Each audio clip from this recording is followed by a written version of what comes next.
All right, in 5.4, we're going to be solving radical equations. So in the past, we were solving radical expressions. So before, we haven't really dealt with equal signs. Now they're going to be equations, so everything's going to have an equal sign. So solving equations. Equations with radicals that have variables in their radical are called radical equations. An example of a radical equation is 2 times the square root of x plus 1. So again, we've seen something pretty similar to this in our last couple sections. To solve these, our first step is to isolate the radical on one side of the equation. So isolate the radical. Then we raise each side of the equation to the same exponent to eliminate the radical and obtain a linear, quadratic, or other polynomial expression. So we raise each side of the equation to the same exponent. And then step 3 is to solve the resulting equation using techniques you learned in previous chapters. And we always have to check our work for these. So it's super important. In the past, I know we've been lazy, we just find the right answer, that's it, x is equal to this. But for these, we always have to check our work because we can never have a negative under a square root. So can't have a negative under the square root.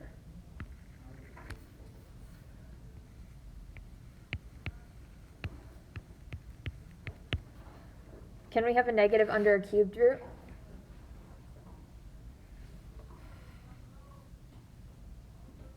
If our index was 3, could we have a negative under it? Yeah, because it's odd.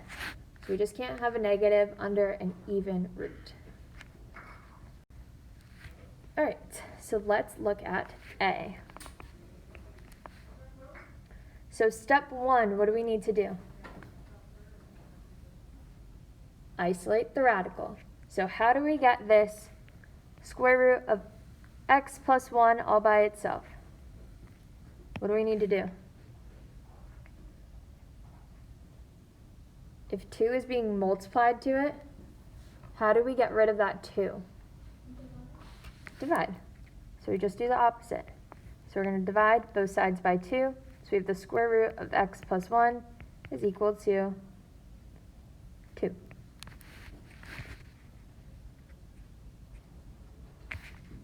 Now what should we do?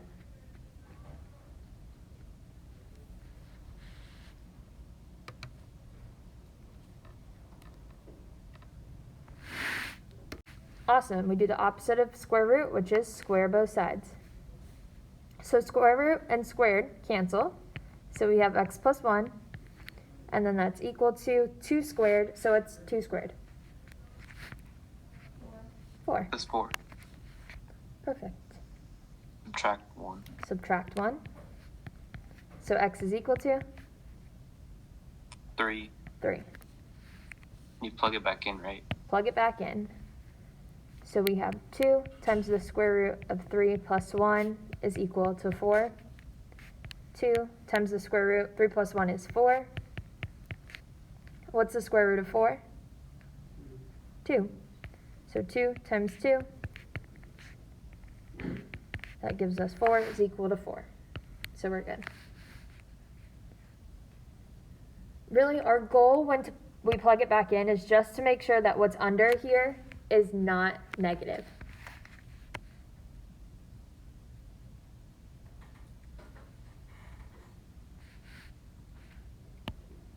Any questions on that one?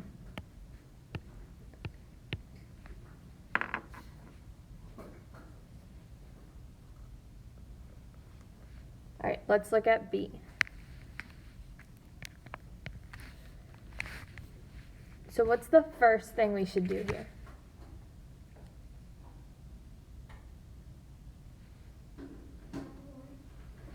Add the 1. We need to isolate the radical, so we want to move everything else over to the other side. So we have the cubed root of 2x minus 9 is equal to 2 plus 1, which is 3. All right, what's next?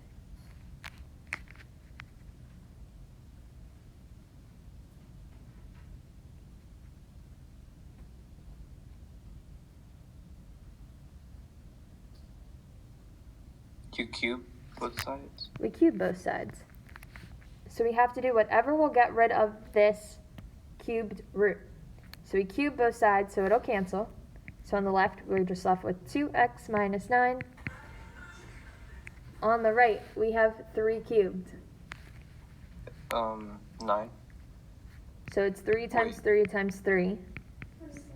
27. 27. What's next? 36. Like you move the 9. Add the 9. So 2x is equal to 36. 18. And divide by 2. X is equal to 18. What do we need to do next? Plug back in. Plug it in. So we take 18, plug it in for x. So we have the cubed root of 2 times 18 minus 9 minus 1 is equal to 2. 2 times 18 is 36. 36 minus 9 is 27. So the cubed root of 27, what's the cubed root of 27? 3. And 3 minus 1 is 2. So we get 2 is equal to 2. So number 1. What should we do first? Add 9. So the cubed root of x is equal to negative 6 plus 9, which is 3. Now what do we do? Cube both sides, so it cancels on the left. So x is equal to, what's 3 cubed? 27. 3. So now we take 27, plug it back in to test our work. So we have the cubed root of 27 minus 9 is equal to negative 6. We know the cubed root of 27 is 3. 3 minus 9 is negative 6, so negative 6 is equal to negative 6.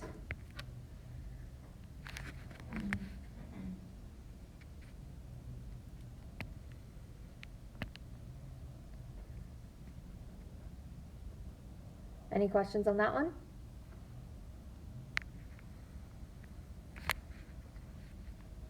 Yeah. When you said that there could be a negative in the root, that's just like the 27, right? Not the following one? Right, we can't get a negative under here. But this is cubed, so we actually could get a negative when it's just the square root, or like any even root, so the square root or the fourth root. We can't have a negative under, just under it. But it could be, like the way our problem could work, like this one, since we are subtracting 9 after it, we get a negative, so we could end up with a negative in our problem, but just not under the square root.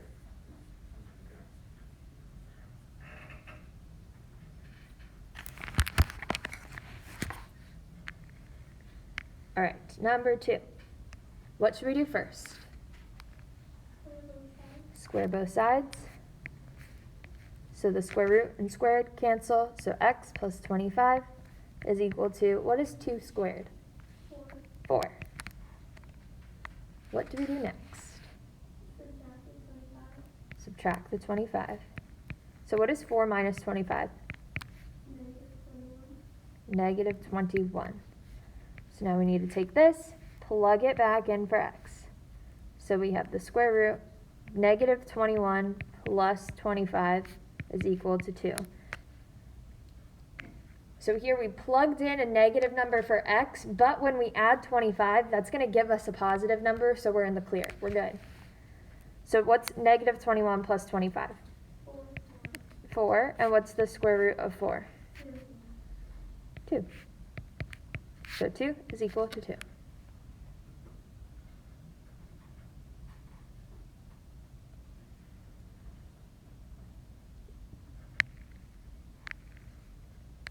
All right, number 3.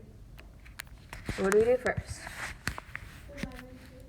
Awesome. We need to isolate the radical, so we have to get rid of that 2. We do the opposite of multiplication, which is division. So we have the cubed root of x minus 3 is equal to 2. What's next? Cube both sides, so it cancels. X minus 3 is equal to, what is 2 cubed? So 2 times 2 times 2. 8. And last step, 11. Add. You move the 3. add the 3. So x is equal to 11. So we got to check our work, plug it back in for x. So we have 2 times the cubed root of 11 minus 3 is equal to 4. 11 minus 3 is 8. What's the cubed root of 8? 2. So 2 times 2 is equal to 4. 4 is equal to 4. Are we just checking our Yep. solution to see if we did it right? Yep. Or So we check our work, but in the next couple examples, so I don't know if it's example 2 or 3. I can't remember if it's the next one, but some of these examples, we have to check our work because sometimes our solution's not going to work. So I want you guys to get the hang of checking your work now. That way you don't have to think, do I check my work for this one? Do I not check my work? Because checking your work only takes like a minute.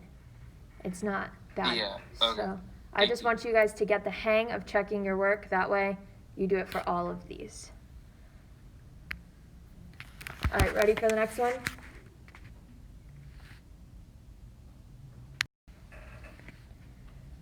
Okay. So what do we do first here? This one's a little bit different because we have an x on the inside and an x on the outside. So what do you think we do?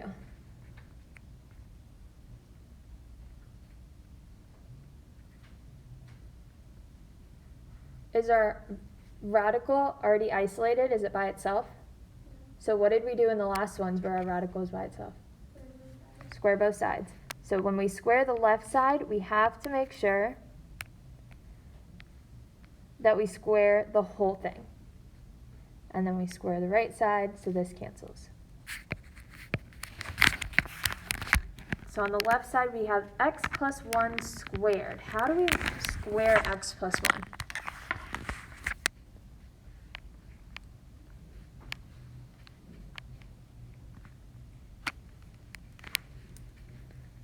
FOIL? FOIL, awesome. So we need a FOIL. So this is x plus 1 times x plus 1. So we just FOIL.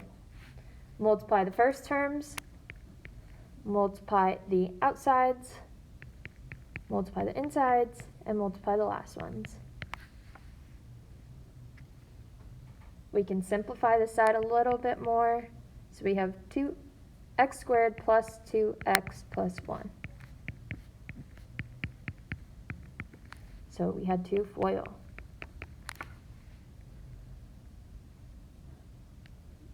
All right, what can we do next? Combine like terms. So we're going to get everything to one side of the equation. So what do we do with that 7x? How can we combine that with the 2x?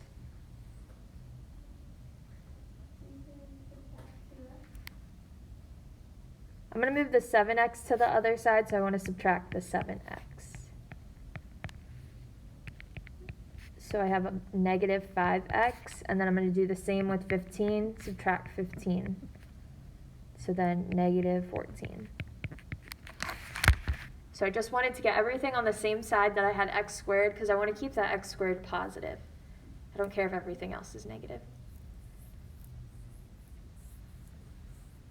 Now that we have an x squared, how do we solve?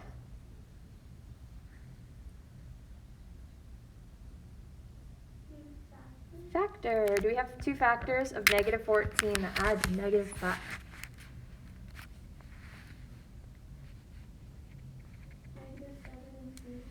Negative 7 and positive 2. So we have x minus 7 and x plus 2. What do we do from here? Set both parts equal to 0. So x minus 7 is equal to 0. X plus 2 is equal to 0. So on the left equation, I'm going to add 7. X is equal to 7. Next one, I subtract 2. X is equal to negative 2. So I got two answers here. Now I need to check both of them. Everybody with me so far?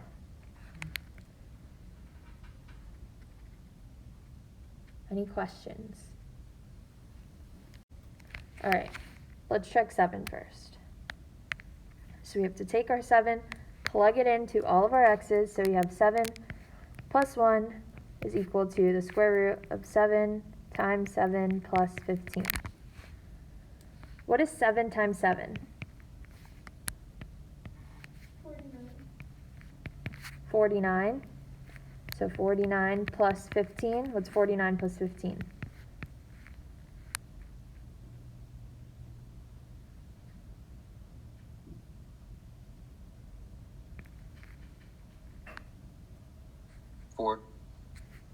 64. 64. So 8 is equal to square root of 64, which is 8. All right, so this one works. 7 works. We're good. Now we got to plug in negative 2. So we have negative 2 plus 1 is equal to the square root of 7 times negative 2 plus 15.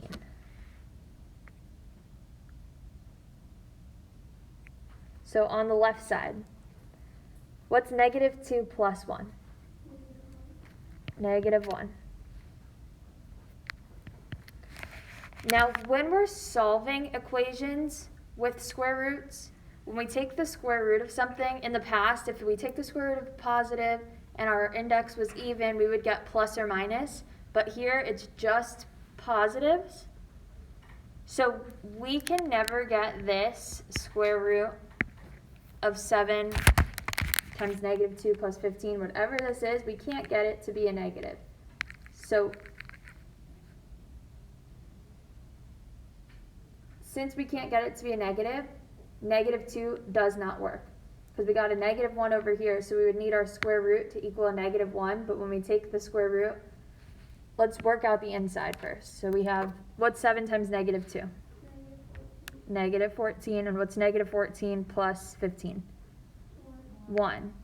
So the square root of 1 here would just be 1, because we're not dealing with the plus or minuses now, because our equation doesn't have a plus or minus to start.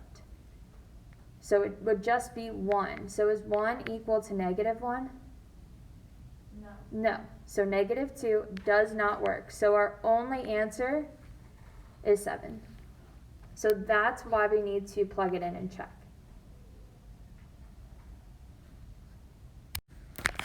All right, so now we are solving an equation with a rational exponent. So just like what we were doing before with our square root, we want to isolate that thing with our rational exponent. So we want to get this part all by itself. So what do we have to do to get that 2x to the 3/4 power all by itself? Subtract 2. So we get 2x to the 3/4 power is equal to 8.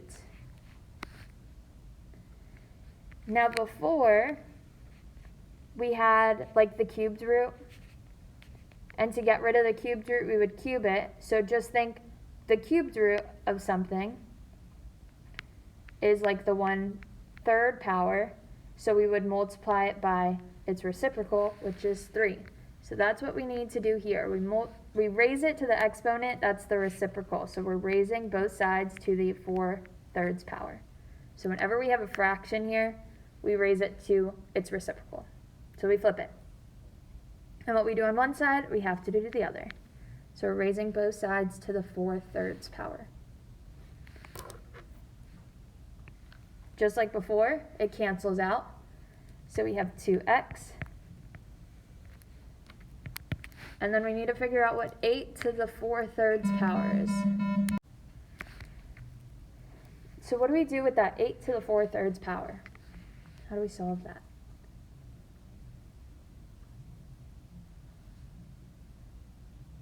You do cubed root, and then you do to the 4th. Awesome. So we split it up. The denominator is our index, so that goes out front. What is the cubed root of 8? 2. 2. And what's 2 to the 4th power?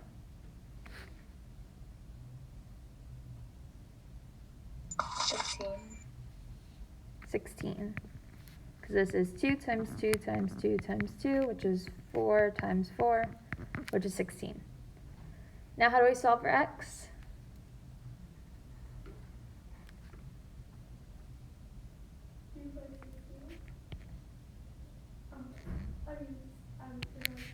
Divide by 2.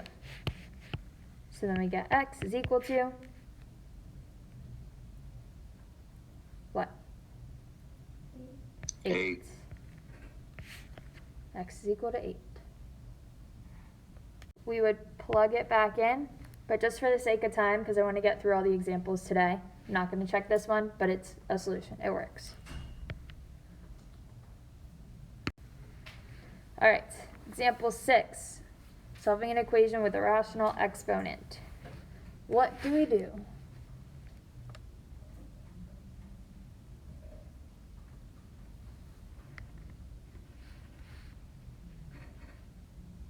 What's the same thing as the 1/2 power? Do the square root. The square root. So if this was a square root, what would we do to get rid of the square root? Square it? Square it. So we do the same thing. Square it. This cancels.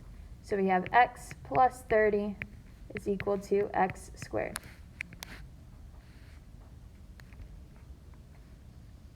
And then you would square the x, but it's just x, right? So once we get here and we have an x term and an x cubed, and an x squared, sorry, if we have an x and an x squared, that tells us we're going to have to factor. Because we can't square root both sides to get rid of that x squared, because then we're back to where we started. Oh, So okay. we want to move everything to one side of the equation and factor it. So what do you think would be better, to move the x plus 30 to the right side or the x squared to the left side? We want to move the x plus 30 because we want to keep this x squared positive. So I'm going to subtract x and subtract 30. So I have a minus x minus 30. So 0 is equal to x squared minus x minus 30. Now we factor. So do we have two factors of negative 30 that add to negative 1? Negative 6 and 5. Negative 6 and 5. Yep, that works because they multiply to negative 30, add to negative 1. Perfect. So we have x minus 6 and x plus 5. X minus 6 is equal to 0. X plus 5 is equal to 0. So what do we get for x? Positive 6 and negative 5. Now we need to check our work. So let's take x is equal to 6 and plug it back in. So we have 6 plus 30 to the 1/2 power. Do you always use the positive answer that you get?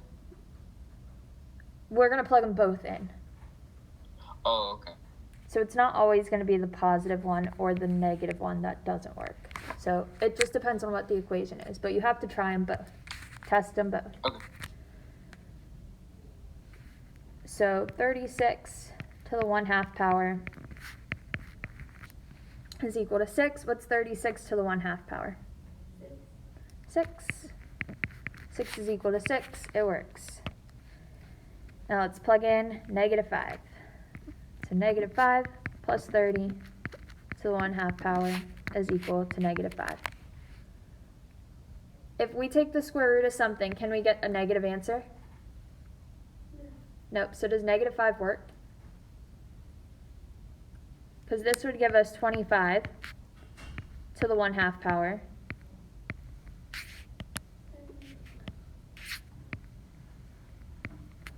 And 25 to the 1/2 power would be 5. Does 5 equal negative 5?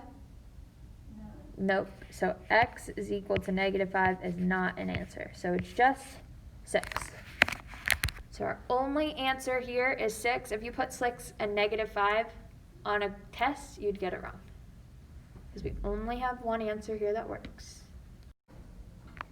All right, so what should we do first?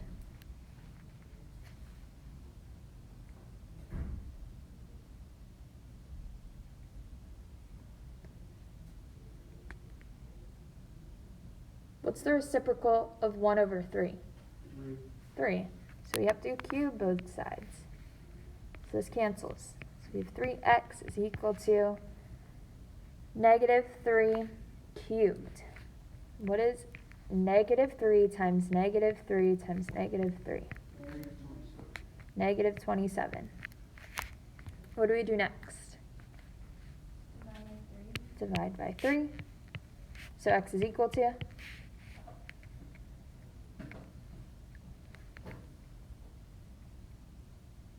Negative 27 divided by 3? Negative 9. So we plug this in to check. We get negative 27 to the 1/3 power is equal to negative 3. What's the cubed root of negative 27? 3. Negative 3. Since the 27 is negative, our answer is negative. So negative 3 is equal to negative 3. It works. Any questions on that one? All right, number 9. What do we do here? Square both sides. So it cancels. X plus 6 is equal to x squared. What do we do next?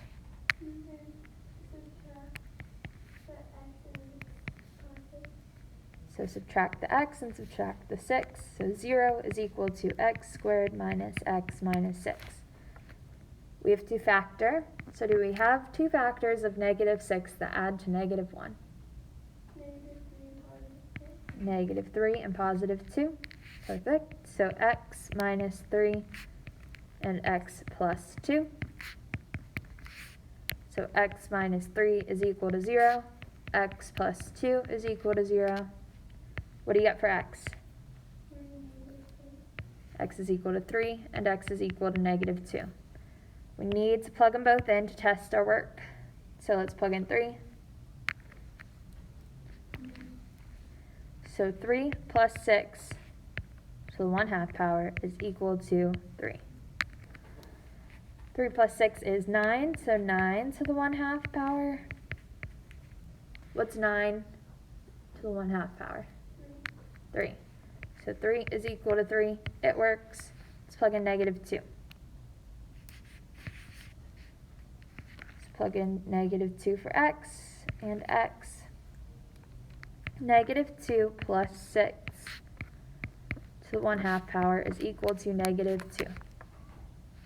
Negative 2 plus 6 is 4 to the 1/2 power. What's 4 to the 1/2 power? 2. Is 2 equal to negative 2? Nope, so negative 2 does not work, so our only answer is 3.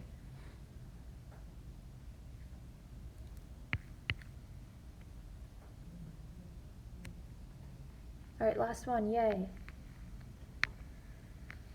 What do we do here?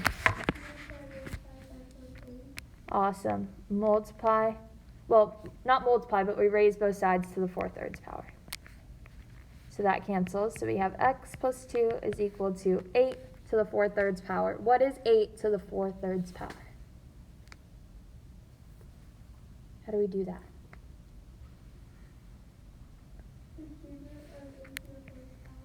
Awesome. The cubed root of 8 to the 4th power. What's the cubed root of 8? 2. And what's 2 to the 4th power? 16. So x plus 2 is equal to 16. What do we do next? Subtract 2. So x is equal to 14. Let's plug it in to check. We get 14 plus 2 to the 3/4 power is equal to 8.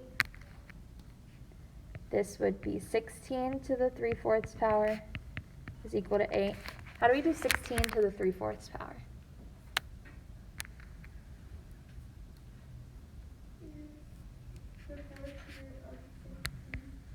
The fourth root of 16 cubed.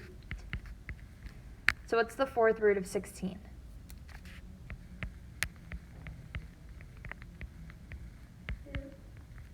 2. So 2 cubed is what? 8. 8 is equal to 8. It works. So x is equal to 14 is an answer.